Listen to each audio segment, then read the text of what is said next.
But now let's talk about these statues, man. So these statues get torn down in Canada, and one of them was Queen Elizabeth II. That threw you for a loop earlier, right? You were like, certainly it's the first, right? And I was like, no, it's second. Right. Like, what do you think Queen Elizabeth II does? Is she some vestige of colonialism? Like, I guess. What has the British Empire done under her reign? Like, it's massively contracted, actually, if you think about it. Did you guys hear about the vandalism of the George Floyd statue? Mm-mm. I think it was in New York. They're saying it's a hate crime. It may be a hate crime. What? Think about this insane double standard. So I'll pause real quick and just do a throwback to Cenk Uygur's tweet about conservatives or whatever faction the right is losing the culture war. I got to tell you, if these leftists can go down and tear down statues with impunity, and they do, and in Philadelphia, when they tried to tear down Christopher Columbus, a bunch of dudes showed up with bats and crowbars and fended off this attack. So the city intervened and took the statue down. And then George Floyd gets statues? Look, I get it, man. We don't like that the guy died. It's a tragic story for sure.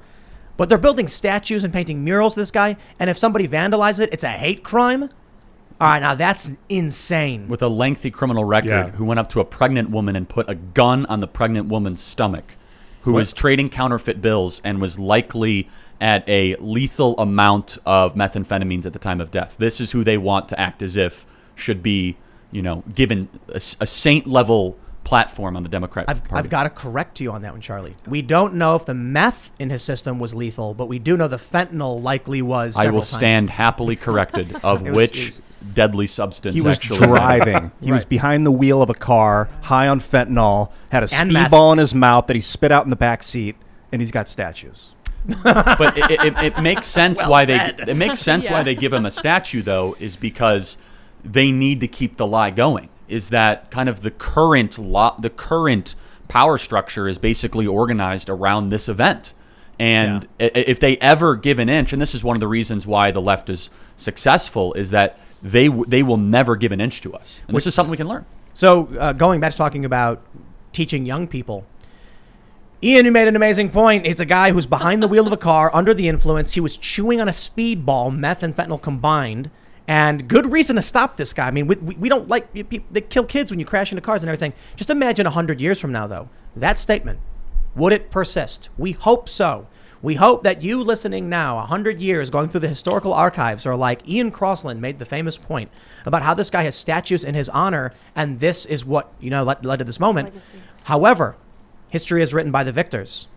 If these people destroying statues win, if the people indoctrinating children win, and Cenk Uygur is right, then in 100 years, they're not going to say what you said, Ian. Well, I'm changing my name to Victor, dude. They're going to say, There you go. there you go. History is written by the That's victor. how you do it. Call yourself the victor. Smart. No, they're going to write, the history is going to say that George Floyd was an innocent man who was wrongly targeted. They're going to remove the counterfeit bill. They're going to slowly, over time, the pictures of Chauvin will incorporate devil horns, and he'll get bigger and bigger, and Floyd will get smaller and smaller, even though Floyd was huge and Chauvin was small. History is written by the victors, so in 100 years, they'll say this poor, innocent man who was oppressed under a system of white, cis, heteronormative patriarchy was brutally beaten and murdered by neo-Nazis. And we honor his memory, and the pictures and the images that will come out will show him on the ground, like reaching up, and people standing around like gasping. It's like, I understand it was a tragedy, man. I understand that we don't want this guy to die. Like, I don't want to see anybody hurt. I don't want to see anybody die. But they're going to lie about it, as they already are, and the lies will get worse.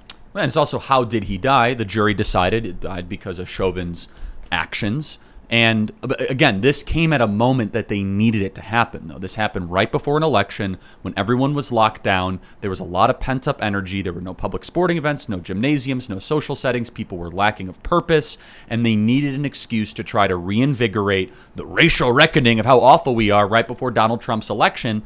And so it just so happened that because of a constellation of these events, they got what they needed, and they being the people who capitalize on a single incident for a broader power grab. I wonder if young people are going to recognize, young people who are like maybe 13-year-olds today, they're not really paying attention to this stuff. Are they going to recognize the sheer insanity of having a pandemic and a national and even global lockdown, but allowing protests? Are they going to, in their 20s, when they're voting, are they going to be like, it was really strange they did that, or will they completely forget because it will be scrubbed from the narrative? Yeah, I mean, it depends. It depends on what the world looks like in 7 years, which is largely why we're having this conversation. It depends whether or not we're going to be allowed to have these kind of conversations on these sort of platforms, which remains to be seen. I mean, kind of the last hope we have is the capacity to have dialogue. And that's the only way that people like that are ever going to find out the truth. And that's why shows like this are doing very well. And that's why services like Rumble are doing as well as they're doing, which is a very serious competitor to YouTube. And I want to talk about big tech because I think it's really interesting. But a 13-year-old would think it's perfectly normal unless presented with the alternative viewpoint. That There's a pressure happening with big tech, though. And we were talking about this yesterday. You don't need to ban people. That's the stupid move, right? If you ban someone like Crowder, it sends you drop a giant stone in the middle of a lake and ripples come out. It would be like dropping a bus and big splash. Everybody sees it. So how do you do it? Well, you put a pressure on content. You stop promoting it. You start suppressing it. You stop giving out notifications. You give a strike here, and then you stop. And then you wait 2 months, and boom, another strike. So now you're stacking them up. My concern is we've heard that YouTube, for instance, is now applying age restrictions on tons of videos. So here's what happens. People who are effective at communicating with the younger generation will start seeing age restrictions. And that won't completely ban the content, and smart, savvy young people will find a way around it, but it will dramatically reduce the reach. That pressure over a long enough period of time means your speech is stamped out. Yeah, that's exactly right. I mean, we're dealing with this with YouTube right now, where, I mean, we have a massive decrease in viewers. We were talking about this earlier, viewers in live stream content. But I think it even goes beyond that. I think that there's a demonetization strategy, and I also think there's a shadow ban strategy. They don't deem you front page worthy. They don't, even if people have the bell and subscribe, they won't get the push notification on the phone. We go through you go through the same sort of thing all the time. Yep. And I mean, we were getting 70,000 live viewers right near the election. We're now down like 500, 600 a day. And so that kind of, you could say what you want, but that kind of fractional decrease election is insane. season, I think a lot of that is due to 70,000 to 500 that's a lot. That is That's yeah. insane. For us, it was like we probably lost around half. We were averaging maybe like 65K live. Now we do 30, sometimes 40. For you, it sounds definitely like suppression. Well, it's also because the crawlers are seeing how often I'm mentioning their competitor, Rumble.com, which I think actually is going to be a sizable and serious competitor to the YouTube Death Star. One thing for sure that people should be worried about, and it's also a potential way to camouflage censorship, is we had an election year. Views were through the roof. Plus, everyone was locked down. So you're locked down. It's election year. Naturally, views are through the roof. Now that the election year is over, a lot of people are feeling like, well, my views are going to go down, right? But a lot of leftist channels aren't having that. So maybe, Cenk makes a point. Yeah, when you control the cultural institutions and you can cheat and, maybe and suppress information, maybe then you'll actually win because you're not letting people be free to choose their own information. But there was a meme from 4chan. They said any sufficiently free, any social media network that is sufficiently free speech will inevitably become right wing, or unmoderated platform will inevitably become right wing because leftist ideas only exist with censorship and suppression. I don't know. I mean, Twitter thought of itself as a free speech platform. So did Facebook. They all thought they started that way, and then they just felt this inexorable pressure, the combination of external activists and internal employee pressure because of who they were hiring, and have gotten to the censorious place they're in. I think it's just, and also the right-wing competitors are relative. I mean, other than Rumble, which is doing well, but I think a lot of the right-wing Twitter competitors so far have failed miserably. I think is a fair description of what's happened. I agree to an extent. It seems like Parler would have actually taken off. Right. So well, save for the massive collective antitrust action that happened against them. It was funny. I was I was doing a panel in Florida with like a big tech lobbyist type, and he was just we asked him about like this Parler thing. He's just like, well, it was January 6th, and I'm like, I'm sorry, is there a January 6th exception to the antitrust laws? Like, why are you? Does this suddenly mean you can collaborate to knock out competitors? That wasn't even true. Yeah. Yeah, Parler was cooperating and like sending warnings to the FBI. Oh, yeah, and Facebook had way more of the content that they were supposedly objecting to. They did that to Minds. I don't know how public that is. I think it was mentioned. Oh, yeah, Vice wrote about it. They tried making claims that Minds.com, of which Ian is a co-founder, that it was somehow harboring the far right when it was like 6 accounts that were like inactive. Exactly, because when you go the route of trying not to censor people will take advantage of it, and they'll make like 50 accounts and then spam egregious things. And then if you say I'm not going to censor you, they're like, that's like a green light to say the worst things you can sometimes, just for whatever reason, to get a reaction, to make money, to change people's minds. I don't know. So censorship is extremely valuable. But you just have to be super careful with it. But in that instance with Minds, it was like there were 6 accounts that had like no posts, but posted like a banner image of some far right symbol. And then Vice is like, Minds becomes the new haven for the far right. And it's like just objectively not true. We just need to put all these journalists out of a job, right? Like the simple thing to do here is just like, we get the laws we need in terms of like non-discrimination, like making essentially you have a right to use these accounts. Florida tried to do it, didn't get there. But we do that, and all of a sudden, I want to make life easier in some sense for Jack Dorsey and Mark Zuckerberg. I want them to be able to look at these activists and be like, I'm sorry, if we did what you want, we would get sued and we'd lose. So we're not going to do what you want. Because, like, if you had a racist clientele at a hotel that was like, I don't want you to serve black people, they'd be like, well, 1, you're a racist, so we're not going to pay attention to you. But 2, even if we did, we'd be breaking the law. So we're not going to. Right, you can't do that. You can't do that. So that's the position I want the social media companies to be in. Yeah, but they don't want to be in those positions. But they're ideologically driven. I mean, you look at Jack Dorsey. He's a huge activist. Putting money, he put a bunch of money into like woke programs. He does a bunch of activism in Africa, which that I don't know a whole lot about. But I'm not saying his activism is bad. But the man is ideologically driven. Mm-hmm. You heard what he said when I talked to him.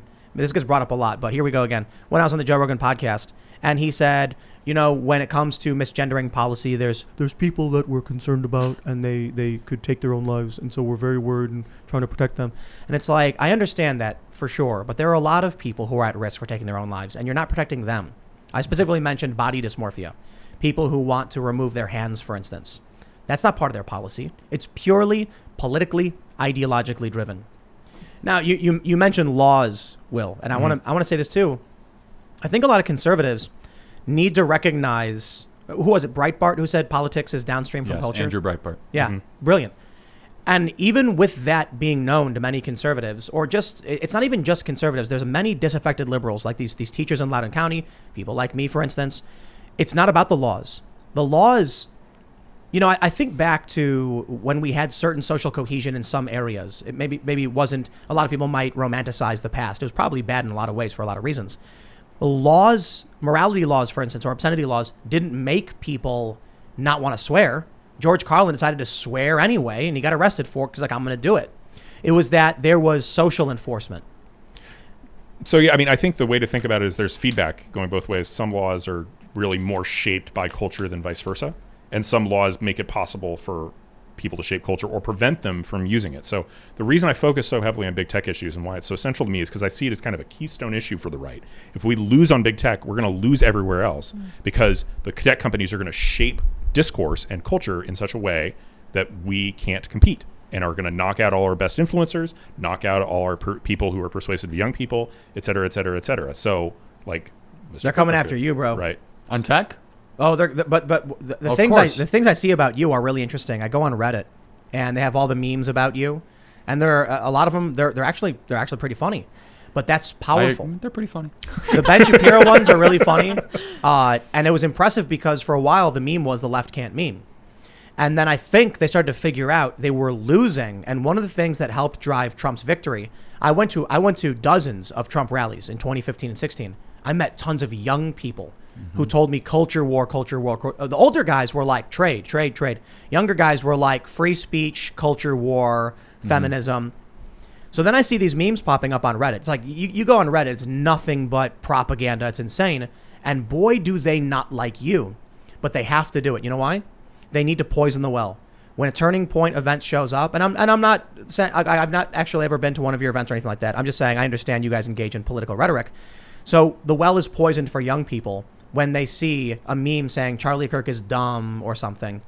Then what you get are these young high school kids will see an event coming to town and they'll be more easily told not to go because they want to be cool or fit in.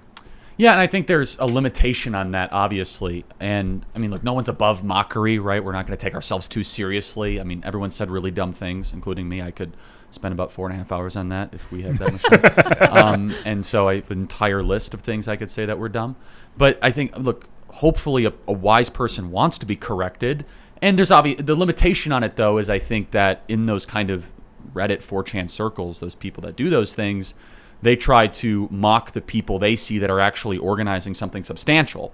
And so, I take it hopefully as well in stride as one can. And also, I just don't look at that stuff. I've deleted all social media off my phone. I don't have Twitter, don't have Facebook, don't have any of that. And so people are like, oh, you're trending on Twitter. I'm like, oh, really? It feels the same as when I wasn't trending on Twitter. Right. So I think more clearly, I read more books and host radio and do podcasting. But I would say it's not about necessarily your health or anything. No, for sure. But I just one quick side note on the Jack Dorsey thing is that if all of a sudden the social media companies are existing to be like the therapist of the entire like transgender community, that is an incredibly that is not what you exist to do at all. Like, well, people are going to hurt themselves. Like, well, that's obviously not what we don't want people to have happen. But under that excuse, you're just going to basically abolish every single meaningful point of criticism. Isn't it true that cops commit suicide at high rates? Of course. Yeah. We got to have a special rule on Twitter saying you can't disparage police. Oh. Yeah, it's got to. I mean, if you're taking that much editorial responsibility, then take editorial responsibility and just forego your Section 230 liability and eat the defamation suit. And it's just pandering to activists, right? And so, kind of just going back to this whole idea of kind of where the left-wing activist energy is going. It's been very interesting to track over the last 6 or 7 months of kind of what they're focusing on and what they're doing. And I think that there's a tension point that's brewing of they're not sure really when to draw the line of when they're like, oh, no, we actually shouldn't cancel every single white person in the world. And they haven't said that out loud yet, but you're starting to see that reflected in some of their opinion articles and in some of the more left-wing podcasting world. They're all of a sudden starting to retreat a little bit from there because there is a fear that kind of the French Revolution guillotine is going to come for them too. I mean, Robespierre was murdered by his own followers and they applauded for 10 minutes. That dude was nuts. Maximilian Robespierre. Yeah. And let me tell you, when I was at Occupy Wall Street, there was a guy down there who told everyone his dream was to be Robespierre. And then when people would be wanted like, to get his head cut off? Yes. His jaw blown off. They blew his jaw off and let him sit there for like 2 days in pain. And there were people down there, and one guy said that was his dream. And when people were like, he was killed by his own followers, he was like, man, wouldn't that be great? Like these are people who are actively organizing. I'm not going to say every single one of them is insane. Some of them are just dumb. Some of them are idealistic and utopian, and some of them are outright sociopathic, thinking like, wow, how cool would that be to have my jaw blown off and then be guillotined by my own followers? Genuinely, people. Well, and so the arc of all these things, the French Revolution is super instructive for a variety of different reasons, because the abolition of private property, the destruction of time, right? They got rid of the old agrarian calendar. They put in a 10-day calendar.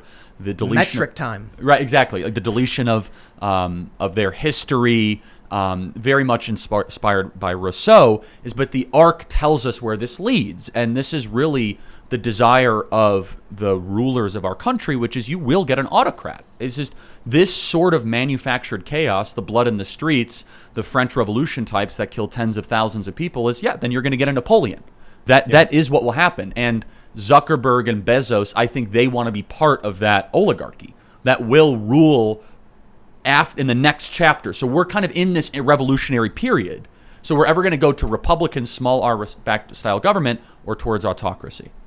I think it's autocracy, but the night is always darkest before the dawn. And just because these people, I think we're currently in some form of, maybe not autocracy is the right word, maybe oligopoly. Yeah, I agree completely. I think there was a document, it's been a while, but during Occupy Wall Street, there was a document circulated from Citigroup that said that the United States is not a democracy, it is an oligopoly or something like that.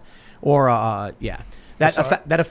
effectively, the U.S. government, laws are written by the wealthy, that public opinion has very little impact at all. And there were other studies saying basically the same thing. Can I say one thing about Occupy? So I went to Zuccotti Park too, and I was told, because I was a conservative in high school, to hate those people. And now I go back to some of your footage and the footage that's there, and I find very little I disagree with out of the main components of the criticism of Occupy Wall Street, such as you have a small group of rather reckless people in financial institutions that made highly levered risk. They got bailed out by taxpayers.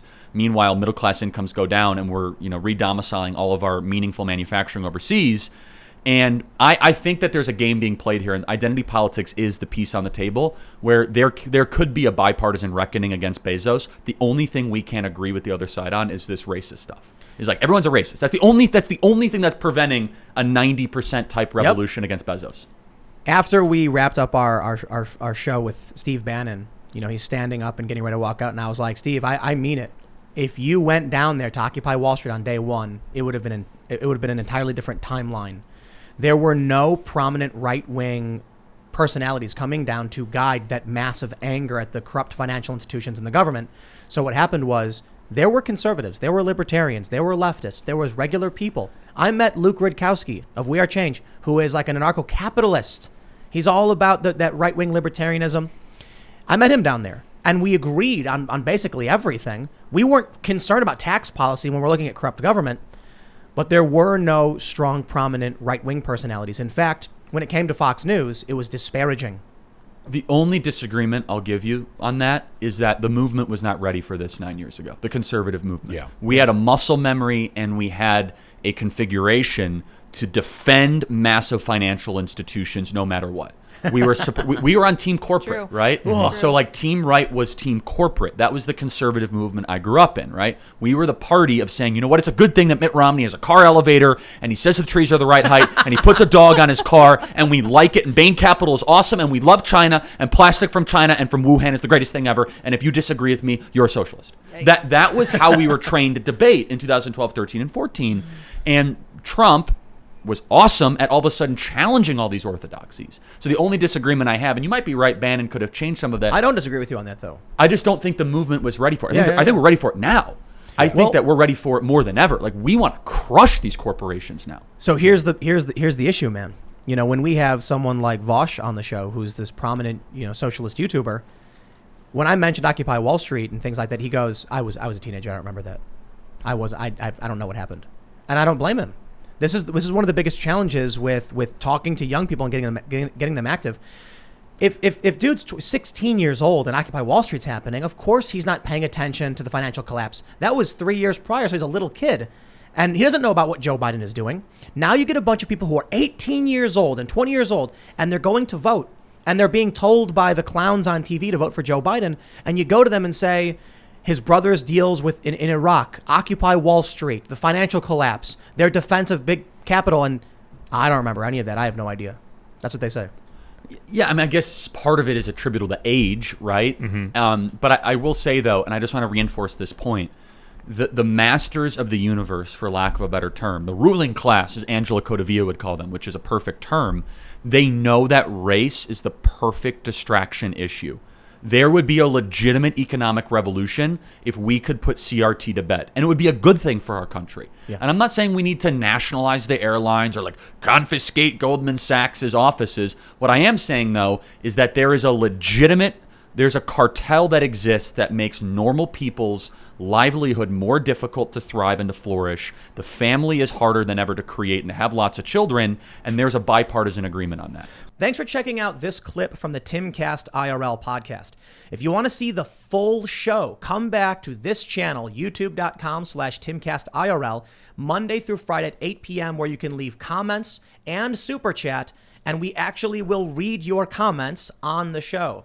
Don't forget to like, share, subscribe, and if you want exclusive members-only content, segments you can't get anywhere else, go to timcast.com, become a member, and we even have full bonus episodes. Thanks for hanging out, and we'll see you all next time.